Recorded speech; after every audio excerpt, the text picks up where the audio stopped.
It'll be interesting. Okay, we are live. This is Literary Roadhouse. One short story, once a week. I'm Gerald. I'm Rami. And I'm Anais. This week, we have been reading The Mark on the Wall by Virginia Woolf. If you've not read the story yet, pause the podcast, go read the story. It's only about 3,000 words, and come back and rejoin us. This short story is almost a stream of consciousness piece. Told in the first person, the narrator, who we can assume is female, notices a blemish on the wall of her room, which she hasn't seen before. This triggers a tumult of thoughts, through which Rolfe cleverly weaves a narrative which brings into focus the time of writing, which was 1917 during the First World War, and the disparate roles of women and men at that time. Mm-hmm. Yeah. So, what did you guys think about the story top level? It's a tricky one. I don't like stream of consciousness stories because they're not really stories. They're just... I think on second and third readings, you can appreciate what she's done, but no, it's not really for me. Okay. Rami? Not my cup of tea either. Okay.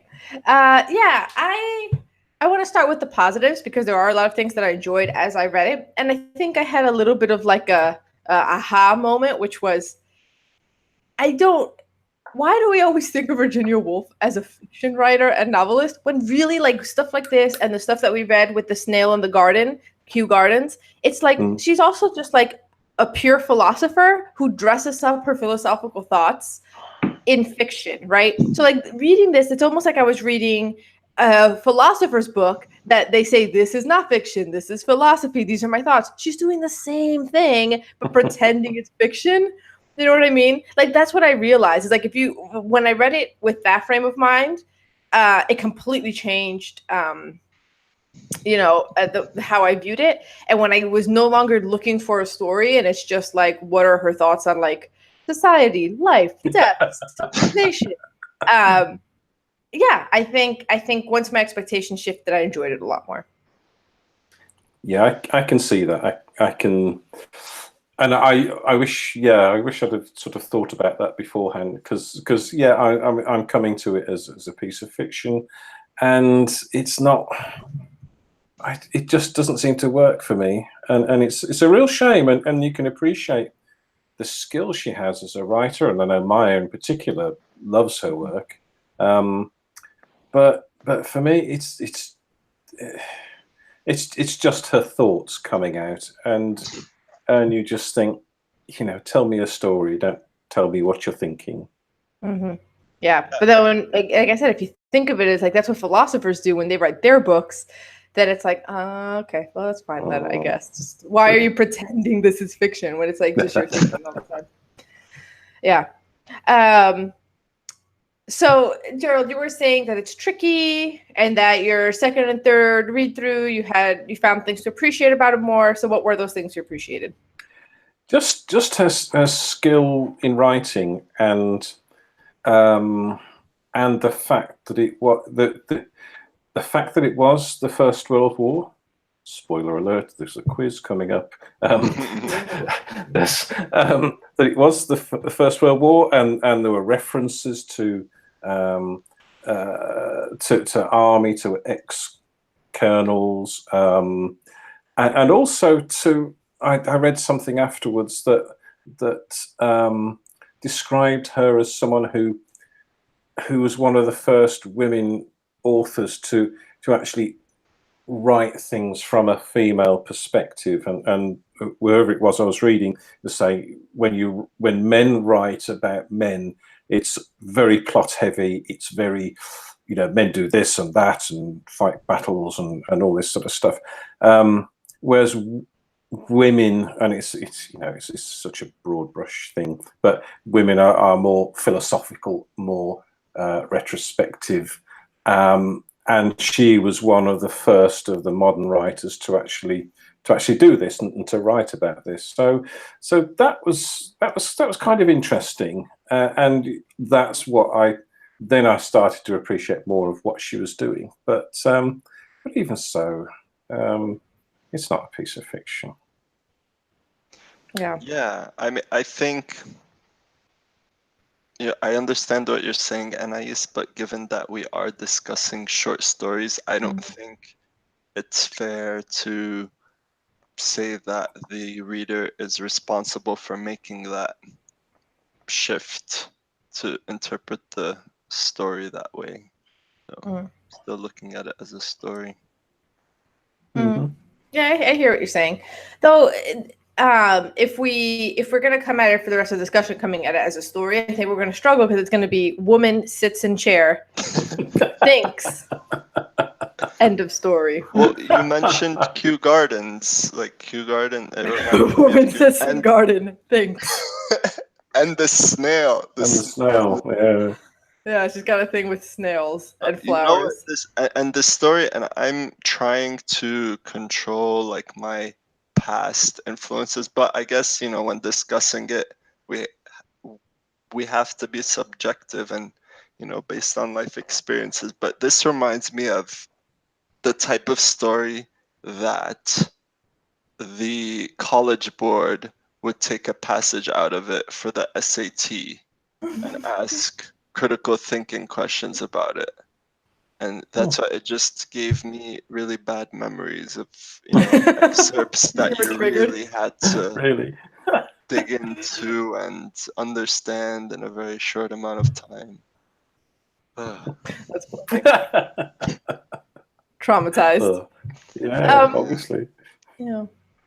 Though it's funny, I thought she was in at certain moments very sort of prescient. Like she was sort of predicting things that were decades off, or not many, but like 2, 3, 4 decades off. Like when she talks about what future novelists are going to write about. Novelists in the future will realize more and more the importance of these reflections, meaning people reflecting on themselves and others. For, of course, there is not one reflection, but almost an infinite number. Those are the depths they will explore. Those the phantoms they will pursue, leaving the description of reality more and more out of their stories, taking a knowledge of it for granted. And it's true that even just like in the 40s, 50s, writing started to move that way, right? Where a lot of the very prominent novels didn't take a long time describing a garden to you or all the fancy stuff in the tea room. All of that was sort of taken for granted. The only things that were mentioned were things that were actually important. And it was more about the internal worlds of people, the relationships between people, which I thought was really funny that she pointed this out in this story that is about a person's thoughts and her being very critical of others' thoughts. But then, like, I think back to Kew Gardens, and she's doing the descriptions a lot in that one. Remember, where she's like talking about the snail going under a leaf, over a twig. Yeah, and didn't somebody postulated that the main character was the garden itself, which is sort of. And we joke that the snail was the main character. Yeah, I still can't get my head around that. But yeah, so maybe the main character's the snail on the wall or something. So what we're saying is the literary Roadhouse theory of Virginia Woolf writing is if there is a snail, it is the protagonist. Oh yes, every time. All the time. That's funny.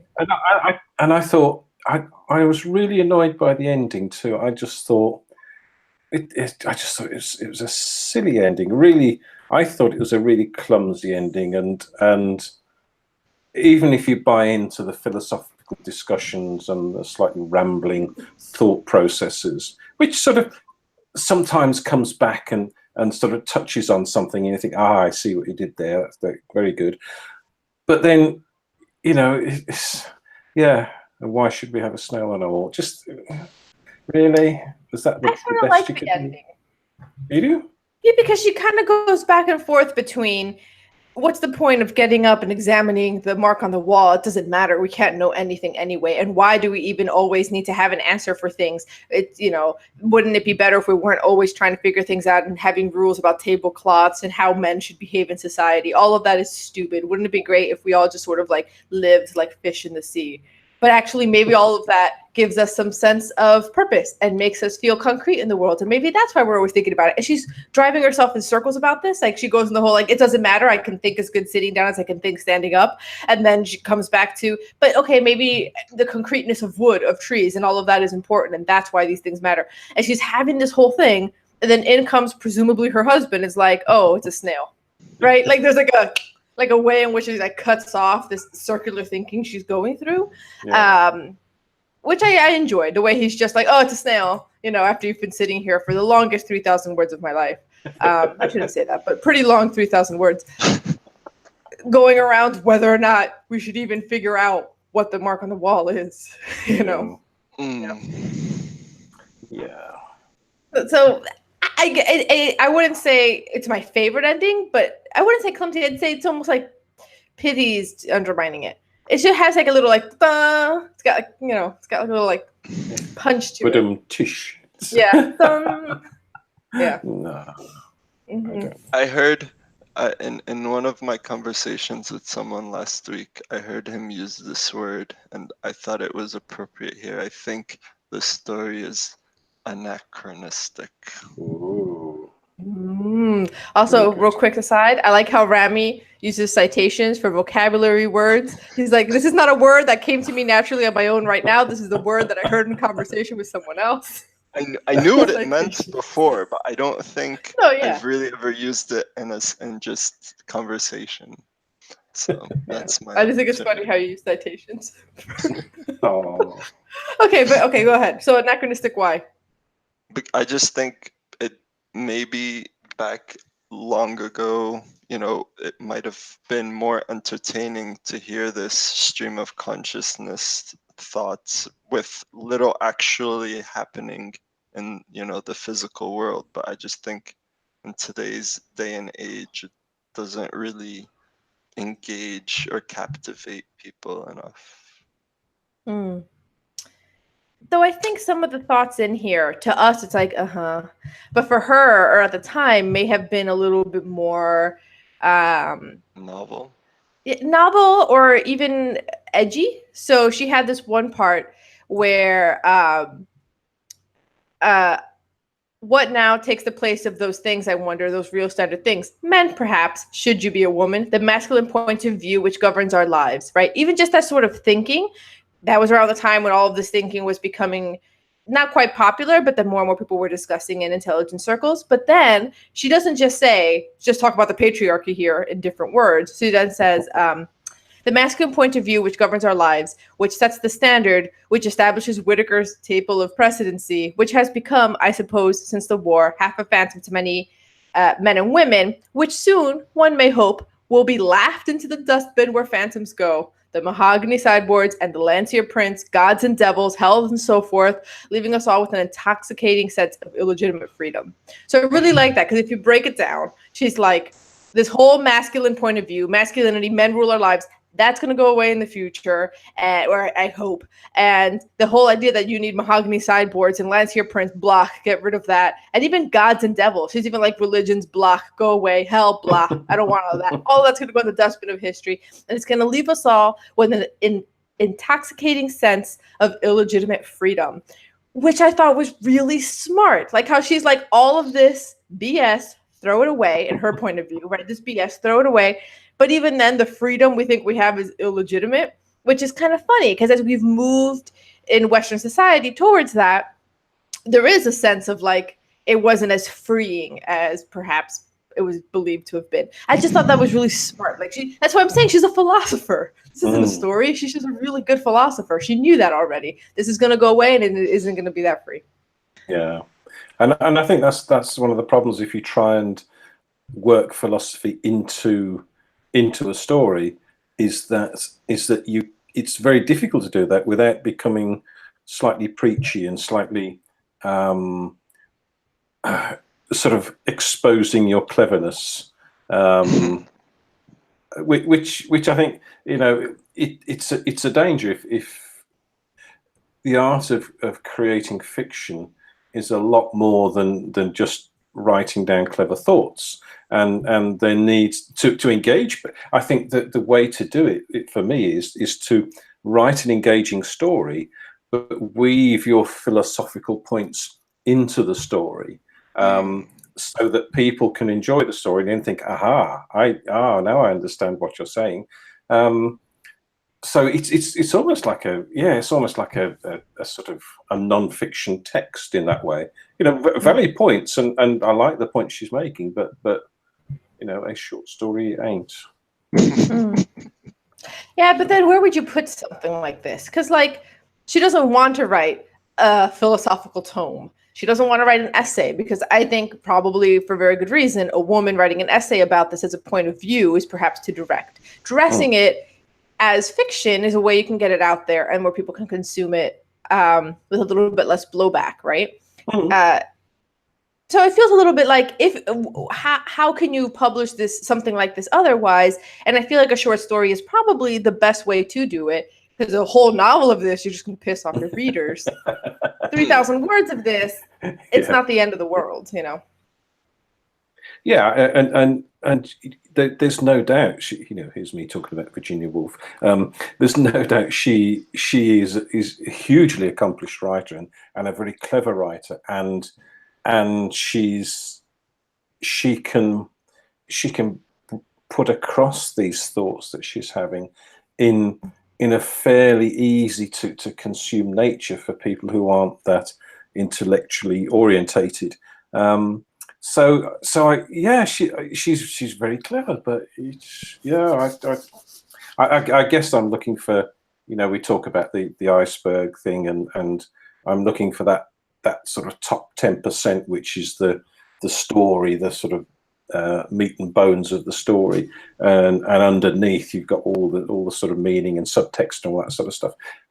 And this above the waterline bit is just not there. It's all sort of,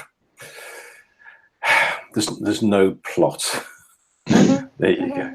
Ouch. Yeah, and we know she can plot. Her novels have plots. It's just she didn't feel like it in this, and that's the thing that also a lot of times we're coming at this like, but we wanted a plot, we wanted a story. It's like, yes, but the author wanted to give you this, so and which again, whether or not you like it is completely up to you. But yeah, she just really, really, really wanted to write about this thing. It's almost like it's like very anxious. It's like this anxiety about like, can we even know anything? Is there even a point of knowing anything? But if we don't know anything, then does anything even make sense? Will we just drown in the unknowing? Okay, breathe, right? It's teetering on the edge of the ramblings of someone who's got all sorts of mental health issues. Again, sorry, Virginia Woolf or whoever, but. So it comes across like that she sort of that she delivers these ideas and then discusses them and changes her mind and it sort of turns me off because there's no progression. It's sort of like you said, Annie. She sort of circles around and comes back to things and she sort of pokes some of the ideas that she's trying to get across, which is great, and you get that, and you understand and sympathise with what she's trying to say about the role of women in society, and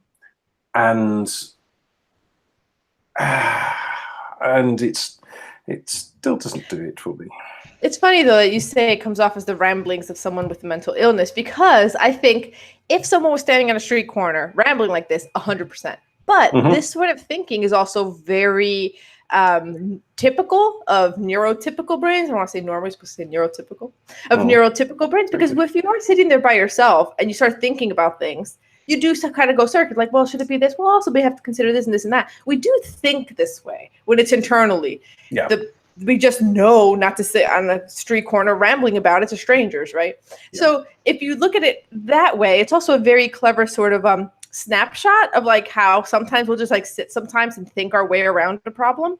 You know what I mean? And it may not always be as huge as this. Sometimes it is. Like, whenever you sort of get obsessed with anything and you think about, like, a lot of times that might happen sometimes, especially when you think about politics or policy, and you're like, should it be this? But if you do this, these people lose, these people win, but doesn't matter, and this and that, and you start thinking yourself in circles. Yeah. I think that's what this is, right?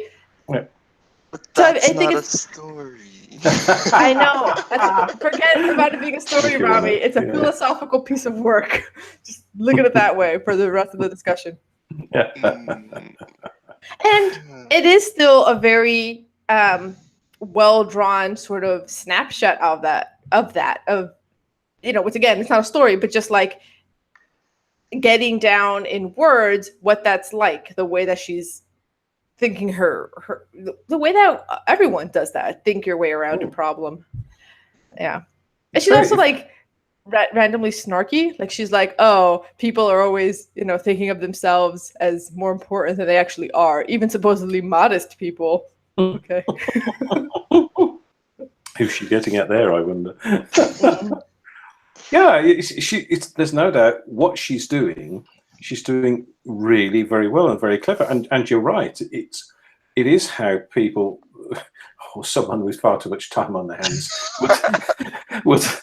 would sit and think about life and the universe and everything, and this little mark on the wall, and how that sort of triggers off other thoughts and other ideas she wants to get across. So it's very, very clever. Yeah. I still don't know how to rate it. I want to rate it snail, but I don't. Yeah. Are we ready to do that? Wow, Rami. Rami's had enough of this discussion. No, it is interesting. I really do appreciate Anais's perspective, because if it was just me and Gerald, we wouldn't have really thought in that way, I guess, about it. No, and what she says is correct, and there's no doubt she's very clever at what she's doing.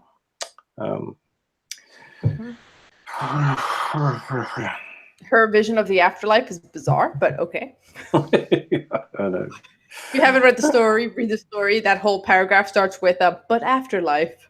It's like, what is this? Okay. Yeah, her mind really rambles in a way that my mind will sometimes wander, especially like when you're lying down and you're about to fall asleep. Like, your thoughts just before you fall asleep can sometimes really just sort of like swim in different directions. It's like, I've been there. Or like on a really long drive, your mind would just sort of wander a bit. Yeah. Yeah. Not driving, though. Mine does. Oh, right. Okay. Well, like highway driving, where you're just like doing nothing. Yeah, sure. Like, not in town and stuff. Then you're very focused on like constant obstacles. I had to drive a lot this morning, and it was one of those. It's just like, why is everything in the middle of the street right now? On a Sunday too. Get off. Yes. Okay. So, yeah, we can rate it. It's a shame, really. It's a shame. I wish there was more we could say about it. I mean, we're at over 20 minutes for a 3,000 word story. It's fine. Okay, with three of us, yeah. If Maya was here, we'd be over the hour. I wish she was here, because she's read more Woolf than the rest of us. So she loves a bit of Woolf. Mm-hmm. Even though she too was a bit disappointed with Kew Gardens. Okay. There might just be something about these sort of like quasi-philosophical stuff where it's like, can we just do what you do in your novels, please? Like, but just shorter, yeah. Enough of these. Yeah, and that's another thing I'm trying to control when I give it a rating, is not letting the author's other works influence me, or how well known the author is, because I'm supposed to be judging this as a standalone piece of fiction. So based on that, I'll give the story a 1. Whoa! Wow. Okay. Ooh. Gerald. Crikey. Well, I was worried about giving it a 3, but yeah, 3 for me. Okay, and I'm giving it a 4. Oh, okay, good. Phew. Yeah, you're saying Rami made you feel safe giving it a 3. Exactly. Rami's got my back. Yeah. If you think my mark's low, see Count what on Rami me. gave it. Yeah. Good man. Yeah. Yeah. Oh, I'm giving okay. it a 4 because I agree it's not a story, but I still grinned reading it where I was like, haha. Like thoughts. So. Excellent. Okay, so we're straight into the quiz, but what are you sorry, what stories do we want to am I submitting a story? I don't know. I'm confused You're not now. submitting a story, you're doing the game. Rami and I are submitting. Okay, so Anise, what are you submitting next week, please? I am submitting A Rich Man by Edward P. Jones. Ooh, and Rami? I'm submitting The 548 by John Cheever, which was recommended by one of our previous guests, Michael Laurent. Excellent. So, since we were talking about the First World War, we have got a quiz about the First World War, which is, yeah, how many questions could you think about the First World? And it's kind of difficult because I wanted, it's a rather large topic, and I wanted to make it as American centric as possible, obviously, because it's mostly about us over here. But he said thank you. That sound was a sound of appreciation. That's nice. Rami's it's always very, very nice. He's very polite. Okay, so Anise and Rami. So we start. We just got how many have we got? We've got 9 questions. Okay. So we got 8 questions, and we start off with Anise, whose assassination on the 28th of June 1914 sparked the First World War. Was it Gavrilo Princip, Archduke Franz Ferdinand, or Tsar Nicholas II? Franz Ferdinand. Yay, he is correct. Rami, which were the first 2 countries to declare war? Was it Austria and Serbia, Austria and Germany, or Austria and Russia?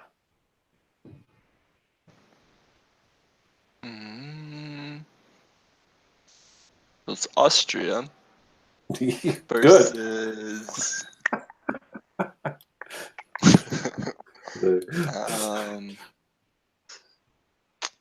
I want to say I'll go with Germany. I don't know.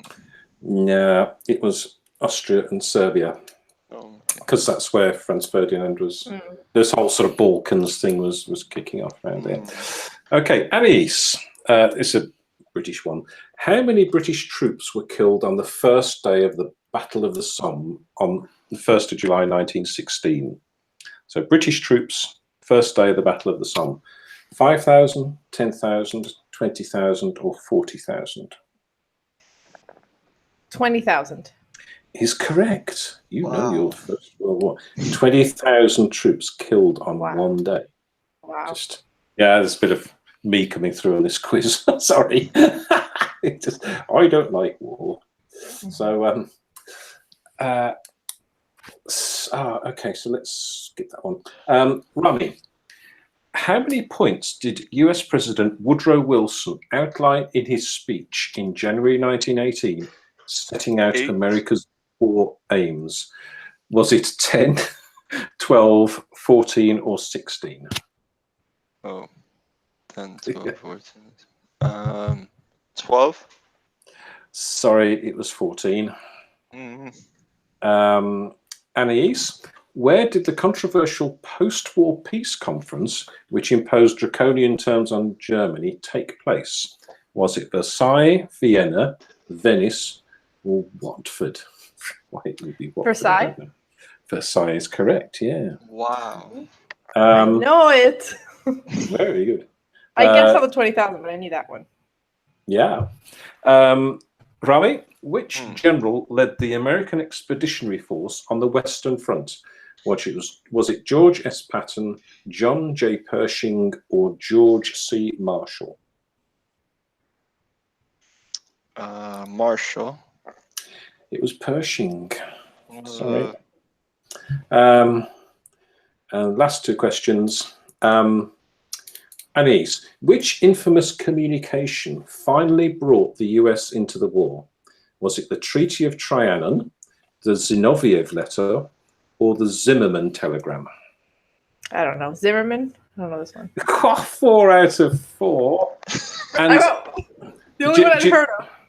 Well, yeah, because the Zimmerman is interesting. I didn't know this. The Zimmerman telegram was sent by Germany to Mexico to invite them to join the war as Germany's ally, and Germany would fund them to help recover Texas, New Mexico, and Arizona from the United States. What the hell, Germany? Germany, Yeah. that's been a long time. Get over it. Yeah. And then went to Mexico. Was Mexico like, nah? No, what happened was the UK intercepted the message, hurrah, and went, took it to the US embassy, saying, see what they're doing. And so that's... I want to believe alternate history, if Mexico got that message, that Mexico would have been like, nah. Why would you want to do that? Yeah, it's kind of interesting. We might as well do. Rami's seriously lost this, but anyway. Oh no, let's not do it. Kudos to Anais. Anais won it. We'll do the last question. Rami, when did the USA declare war on Germany? Was it March the 4th, 1915, June the 23rd, 1916, April the 6th, 1917? 1917. Correct. You were paying attention. Thank you. I'm not Well done. for 5. Yes, that's right. No doubt. And the tiebreaker, and here we go. How many service personnel were killed, either killed in action, wounded in action, or missing in action on both sides together? How many people were killed, missing, or injured? I'll tell you. 31 million. Wow. 31 million people. Anyway, Wow. blah, blah, blah. Wow. So Anais wins the quiz. And what are we reading next week? We'll be reading A Rich Man by Edward P. Jones. And we're going to be publishing that discussion in 2 weeks, because next week we're taking a break. I mean, don't worry. We'll still have an episode for you. We will be replaying an excellent episode from our archive. All right. But before you go, obsess about the marks on your walls in the comment section at literaryroadhouse.com and leave your thoughts on this story. Or go visit our Twitter at LitRoadhouse or our Facebook group for fans, the Literary Roadhouse Readers. Are you craving something with more plot? Join the Literary Roadhouse Book Club, where we discuss full fiction novels. This Friday, we publish our discussion of Manhattan Beach by Jennifer Egan.